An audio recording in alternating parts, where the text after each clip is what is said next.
नमस्कार, मैं हूं सत्यपाल और आप देख रहे हैं CWB हिंदी न्यूज। शक संवत 1945, विक्रम संवत 2080। आज ज्येष्ठ माह के शुक्ल पक्ष की सप्तमी तिथि और दिन शनिवार है। तदनुसार अंग्रेजी तारीख 27 मई सन 2023। सप्तमी तिथि शनिवार सुबह 7:43 तक रहेगी। उसके बाद अष्टमी तिथि लग जाएगी। आइए सबसे पहले एक नजर डाल लेते दिन भर की सुर्खियों पर। हरियाणा के महेंद्रगढ़ में सीएम मनोहर लाल का जनसंवाद। सतनाली में 2 परियोजनाओं की सौगात। बोले 4 महीने में 65,000 नई नौकरी देंगे। मोदी सरकार के 9 साल पर कांग्रेस के 9 सवाल, इनमें महंगाई, अडानी और चीन के जुड़े मुद्दे। जयराम रमेश बोले पीएम चुप्पी तोड़े। हरियाणा सीएम के जनसंवाद को लेकर फिर बवाल मचा। महेंद्रगढ़ में उप तहसील की घोषणा पर ग्रामीणों का प्रदर्शन। मुख्यमंत्री ने अफसरों पर फोड़ा ठीकरा। इस साल सामान्य रहेगा मानसून। मौसम विभाग ने कहा 4 जून तक केरल पहुंचने की संभावना। उत्तर पश्चिम भारत में कम बारिश के आसार। गुजरात लगातार दूसरी बार आईपीएल फाइनल में पहुंचा। मुंबई को 62 रन से हराया। संडे को चेन्नई से होगा मुकाबला। व्हाट्सएप में जल्द सेट कर सकेंगे unique user name. Number share किए बिना चैट करने का ऑप्शन मिलेगा। अभी डेवलपमेंट फेज में है ये फीचर। और अब खबरें विस्तार से। भारतीय मौसम विभाग यानी आईएमडी ने शुक्रवार को अच्छी खबर दी है। आईएमडी ने कहा है कि इस साल मानसून सामान्य रहेगा। इसके 1 जून से पहले केरल पहुंचने की संभावना नहीं है। मौसम विभाग का अनुमान है कि मानसून 4 जून को केरल के तटों से टकराएगा। अरब सागर में अगले सप्ताह किसी तूफान की संभावना नहीं है। अगर देश में सभी जगह सही बारिश हुई तो काफी अच्छा रहेगा। खेती पर बहुत ज्यादा असर नहीं पड़ने वाला है। 96% से लेकर 104% बारिश की उम्मीद जताई गई है। अभी के लिहाज से देखा जाए तो उत्तर पश्चिम भारत में सामान्य से कम बारिश की उम्मीद है। मौसम विभाग ने बताया कि जून से सितंबर तक चलने वाले दक्षिण पश्चिम मानसून के दौरान जून में सामान्य से कम वर्षा का अनुमान है। उत्तर पश्चिमी उत्तर और उत्तर पूर्व भारत के कुछ इलाकों में सामान्य से ज्यादा बारिश हो सकती है। आईएमडी के मुताबिक पंजाब, हरियाणा, दिल्ली, पश्चिमी उत्तर प्रदेश और राजस्थान में पूरे मानसून के दौरान 92% बारिश के आसार हैं, यानी सामान्य से कम। बाकी हिस्सों में सामान्य और सामान्य से ज्यादा बारिश का अनुमान लगाया गया है। पिछले यानी 2005 से लेकर 2022 तक आईएमडी ने मानसून के जो अनुमान जाहिर किए हैं वह सही साबित हुए हैं, सिर्फ साल 2015 के अनुमान को छोड़कर। देश की राजधानी में अगले 2 दिनों तक आंधी और बारिश हो सकती है। मौसम विभाग का अनुमान है कि ऐसी स्थिति 29 मई तक बनी रह सकती है। इसी के साथ राजस्थान के जयपुर में गुरुवार को 96 किलोमीटर प्रति घंटे की रफ्तार से आए तूफान के चलते पूरे शहर में पेड़ गिरने से करीब 2000 से अधिक वाहनों को नुकसान पहुंचा है। राष्ट्रीय विज्ञान केंद्र नई दिल्ली द्वारा कंसल्टेंट के पदों पर भर्ती के लिए आवेदन मांगे गए हैं। आपको बता दें कि ये भर्तियां अस्थायी व संविदा आधार पर की जाएंगी। जो भी इन पदों पर आवेदन भेजने के इच्छुक हैं वे ऑफलाइन माध्यम से अपने आवेदन भेज सकते हैं। महिला व पुरुष दोनों वर्गों के उम्मीदवार अपने आवेदन भेज सकते हैं। आवेदन करने की अंतिम तिथि 31 मई 2023 तय की गई है। किसी भी वर्ग के आवेदक को कोई भी आवेदन शुल्क नहीं देना होगा, यानी ये भर्तियां निःशुल्क फ्री है। आयु सीमा 18 वर्ष से लेकर 35 वर्ष निर्धारित की गई है। इन पदों के लिए आपको ऑफलाइन आवेदन भेजने होंगे। अधिक जानकारी के लिए आधिकारिक विज्ञापन जरूर देख लें। हरियाणा के सरकारी प्राइमरी स्कूलों में पढ़ने वाले बच्चों को गर्मी की छुट्टियों में भारी भरकम होमवर्क से मुक्ति देने की तैयारी है। शिक्षा विभाग ने कुछ पॉइंट्स तैयार किए हैं। इसके तहत होमवर्क में निबंध, सुलेख, पहाड़े, गिनती लिखने व रटने के बजाय एक्सपीरियंस लर्निंग पर जोर दिया गया है। यह लर्निंग घर पर परिवार के सदस्यों के साथ मिलकर लेनी है। 1 महीने की छुट्टियों में 4 सेक्शन में बांटा गया है। इसके अनुसार बच्चों को छुट्टियों में खाना खाते समय टीवी, मोबाइल का उपयोग नहीं करना है। 1 दिन मोबाइल से व्रत रखना है, यानी इस्तेमाल नहीं करना है। परिवार के सदस्यों के 10 मोबाइल नंबर याद करने हैं। बच्चों को अपने दादा दादी, नाना नानी से पूछना है कि उनके विवाह में कौन सी मिठाइयां बनी थी। अपने शहर का नाम, पिन कोड, पता याद करना है। रसोई के मसालों को छूकर व सूंघकर देखना है। बच्चों के परिजनों से टीचर्स बीच-बीच में फीडबैक लेते रहेंगे।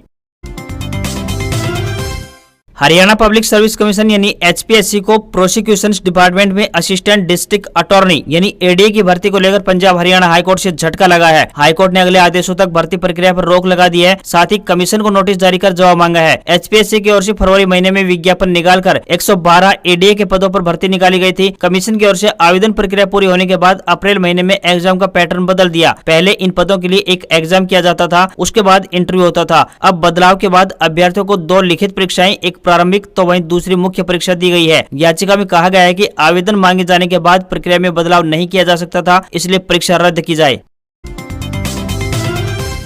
राजस्थान में काफी समय से सक्रियता के साथ काम कर रही जननायक जनता पार्टी यानी जेजेपी ने विधानसभा चुनाव लड़ने का ऐलान कर दिया है। पार्टी ने राजस्थान में कई महत्वपूर्ण संगठनात्मक नियुक्तियां करते हुए चुनावी शंखनाद कर दिया है। राजधानी जयपुर में जेजेपी राष्ट्रीय अध्यक्ष डॉक्टर अजय सिंह चौटाला ने पार्टी पदाधिकारियों की घोषणा कर दी है। जेजेपी ने प्रदेश अध्यक्ष, युवा प्रदेश अध्यक्ष, प्रदेश प्रधान महासचिव, अल्पसंख्यक प्रकोष्ठ के प्रदेश अध्यक्ष की नियुक्तियां की सूची जारी कर दी। जेजेपी ने राजस्थान के प्रतिष्ठित मिल परिवार से संबंध रखने वाले गंगानगर के पूर्व जिला प्रमुख पृथ्वी मिल को प्रदेश अध्यक्ष की जिम्मेदारी सौंपी है। वे सूरतगढ़ विधानसभा क्षेत्र के रहने वाले हैं। हरियाणा के जींद जिले के उचाना क्षेत्र में खराब हुई फसलों के लिए आई करीब 2 करोड़ रुपए की मुआवजा राशि पटवारी ने हड़प ली। यह राशि किसानों के खाते में न डालकर पटवारी सन्नी ने अपने दोस्तों के अकाउंट में डलवा दी, जिसमें उसकी गर्लफ्रेंड भी शामिल है। पुलिस 10 दिन पहले पटवारी को गिरफ्तार कर चुकी है। पूछताछ के बाद यह पूरा खुलासा सामने आया है। पुलिस ने इस मामले में उसकी गर्लफ्रेंड सहित 3 अन्य लोगों को भी पकड़ा है। शुक्रवार को कोर्ट में पेश करके उसे 4 दिन के और रिमांड पर लिया गया है। 2 करोड़ रुपए में से अब तक 29 लाख रुपए नकद व 4.5 लाख रुपए के करीब की कीमत की गाड़ी की रिकवरी की जा चुकी है। अपनी अय्यासी व क्रिकेट में सट्टा लगाने के लिए घोटाला किया गया। गिरफ्तार किए गए सन्नी पटवारी के पास उचाना तहसील के 8 गांव शामिल थे। इन्हीं गांव के किसानों से फ्रॉड किया गया। रेसलर्स विवाद में 28 मई को नई संसद भवन के घेराव को लेकर महिलाओं का जत्था शुक्रवार को हिसार से रोहतक के महम पहुंचा, जहां महिलाएं सरकार पर जमकर बरसी। उन्होंने कहा कि खट्टर और मोदी सरकार का अहंकार चरम पर है। पहले किसानों को आंदोलन करने पर मजबूर किया गया, फिर युवाओं से नौकरी छीनी, तो अब बहन बेटियों की इज्जत पर हाथ डाले जा रहे हैं। इसे सहन नहीं किया जाएगा। शुक्रवार को महम चौबीसी के ऐतिहासिक चबूतरे पर महम चौबीसी सरोखा पंचायत की तरफ से समर्थन दिया गया। 28 तारीख को संसद का घेराव करेंगे। गुरुग्राम में आम आदमी पार्टी के नवनियुक्त प्रदेश अध्यक्ष और राज्यसभा सांसद सुशील गुप्ता ने कार्यकर्ताओं की मीटिंग ली। यह उन्होंने पदभार संभालने वालों को सम्मानित किया। साथ ही कहा कि हरियाणा में ऐसा पहली बार हुआ कि कार्यकारिणी में अधिकांश पद गुरुग्राम के कार्यकर्ताओं को दिए गए हैं। उन्होंने कहा कि भाजपा सरकार ने हरियाणा को अपराध और बेरोजगारी में नंबर 1 बना दिया है। हर युवा रोजगार के लिए तरस रहा है। प्रदेश में न तो स्कूलों की दशा ठीक है और न ही अस्पतालों के हालात ठीक है। आम आदमी पार्टी की सरकार बनने के बाद बिजली पानी फ्री किए जाने के साथ ही वे स्कूल व अस्पतालों की दशा को सुधारने का काम किया जाएगा। वहीं दिल्ली के मुख्यमंत्री अरविंद केजरीवाल द्वारा पहले सुरक्षा और मुख्यमंत्री आवास को न लेने का बयान दिए जाने के बाद भी इन सुविधाओं को लेने की बात पर कहा कि एक केंद्र सरकार का प्रोटोकॉल है जो निभाया जा रहा है। संघ लोक सेवा आयोग यानी यूपीएससी रिजल्ट में 44वीं रैंक को लेकर खुद के चयन का दावा करने वाला हरियाणा के रेवाड़ी जिला निवासी तुषार कुमार फर्जी पाया गया है। असल में ये रैंक बिहार के भागलपुर के रहने वाले तुषार कुमार को मिली है। यूपीएससी की तरफ से शुक्रवार को जारी बयान में कहा गया, जिसमें बताया गया कि तुषार के अलावा एक अन्य अभ्यर्थी द्वारा जाली दस्तावेज तैयार कर खुद का यूपीएससी में चयन का दावा किया गया था। असलियत ये है कि रेवाड़ी का तुषार प्री एग्जाम भी पास नहीं कर पाया था। बिहार के भागलपुर निवासी तुषार कुमार ने रिजल्ट आने के तुरंत बाद ही रेवाड़ी के तुषार के दावे को गलत बताया था। उन्होंने कहा कि हरियाणा के तुषार का एडमिट कार्ड फर्जी है, उसे एडिट कर बनाया गया है। उसमें यूपीएससी का वाटरमार्क नहीं है। उस पर लगे क्यूआर कोड को भी स्कैन करने पर कोई डिटेल सामने नहीं आ रही है। यूपीएससी के खुलासे के बाद बिहार के तुषार का दावा सही निकला है।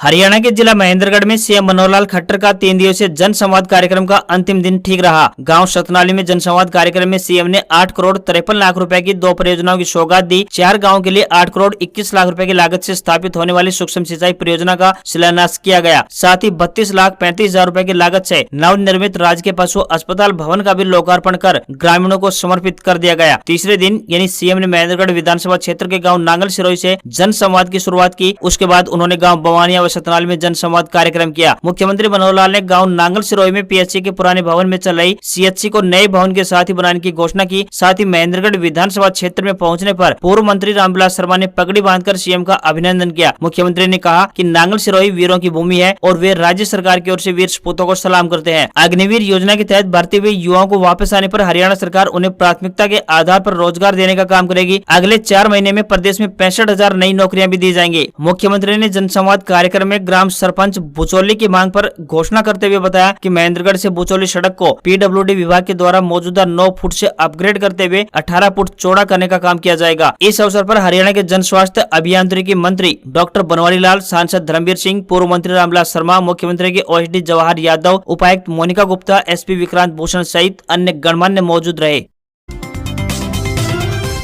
उत्तर पश्चिमी रेलवे ने हिसार को 2 नई ट्रेनों की सौगात दी है। पहली ट्रेन धार्मिक स्थल तिरुपति धाम के लिए शुरू की गई है। वहीं दूसरी ट्रेन गांधीधाम अमृतसर गांधीधाम ग्रीष्मकालीन साप्ताहिक स्पेशल रेल सेवा है। गाड़ी संख्या 09715 Hisar Tirupati superfast special rail सेवा 3 जून से हिसार से प्रत्येक शनिवार को दोपहर 2:10 पर रवाना होकर जयपुर स्टेशन पर रात 9:30 बजे पहुंचेगी। यह सोमवार सुबह 9 बजे तिरुपति पहुंच जाएगी। इसी प्रकार गाड़ी संख्या 09716 तिरुपति हिसार सुपरफास्ट रेल सेवा दिनांक 6 जून से तिरुपति से प्रत्येक मंगलवार को शाम 4 बजे रवाना होकर गुरुवार को जयपुर स्टेशन पर सुबह 5:45 पर और उसके बाद दोपहर 1 बजे हिसार पहुंचेगी। वहीं गाड़ी संख्या 09739 Bikaner Sainagar Shirdi superfast special rail सेवा 2 जून से बीकानेर से प्रत्येक शुक्रवार को दोपहर 1:40 पर रवाना होकर ढेरका बालाजी स्टेशन पर रात 9:17 पर आगमन और रात 9:20 पर प्रस्थान कर शनिवार को पहुंचेगी।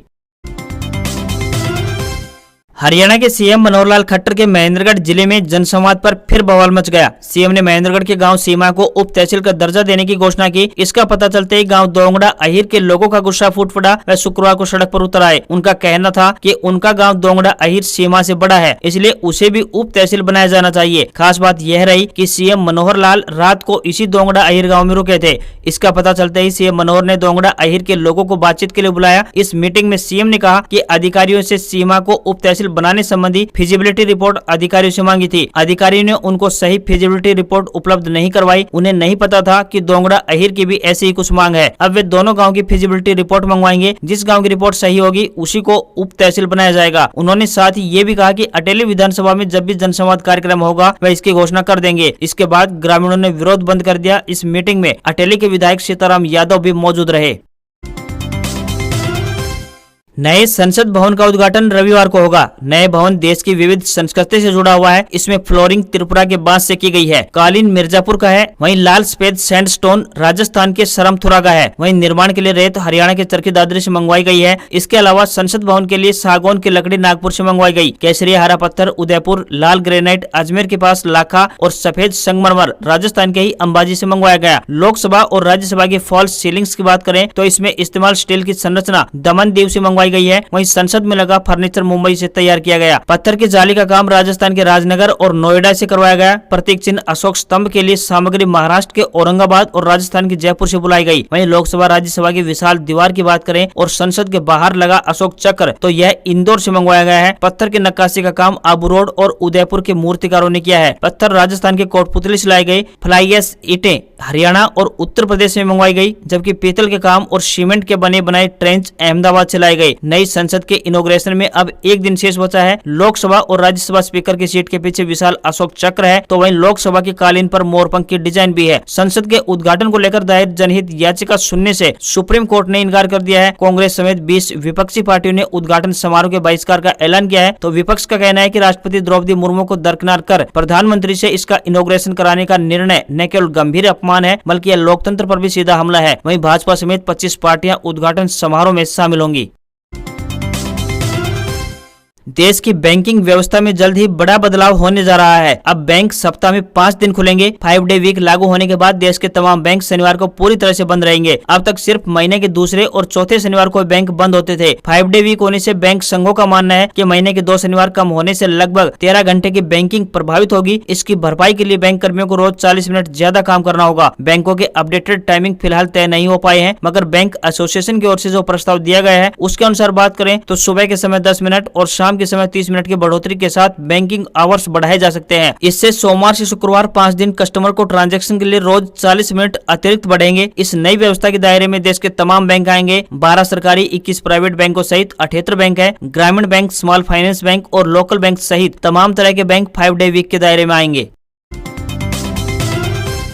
भारतीय शेयर बाजार में हफ्ते और 5वें और आखिरी कारोबारी दिन तेजी देखने को मिली। सेंसेक्स 629 अंकों की तेजी के साथ 62,501 के स्तर पर बंद हुआ। निफ्टी की बात करें तो ये भी 178 अंकों की बढ़ोतरी के साथ 18,499 के स्तर पर जा पहुंचा। सेंसेक्स के 30 शेयरों में से 20 में तेजी तो वहीं 10 में गिरावट देखने को मिली। अडानी ग्रुप के 10 शेयरों में 5 में तेजी दिखाई दी तो 5 में गिरावट देखने को मिली है। वहीं सराफा बाजार की बात करें तो सराफा बाजार में सोने में गिरावट और चांदी में तेजी देखने को मिली। 24 कैरेट सोना 60,142 रुपए प्रति 10 ग्राम के स्तर पर बंद हुआ। चांदी की बात करें तो ये 70,500 रुपए प्रति किलोग्राम पर पहुंच गई। उधर डॉलर रुपया के मुकाबले 14 पैसे कमजोर हुआ है। एक डॉलर का रेट 82 रुपए 58 पैसे के स्तर पर जा पहुंचा। आज खबरों में बस इतना ही। देखते रहिए आपका अपना हरियाणा का सबसे बेहतरीन news channel CWB Hindi news. नमस्कार।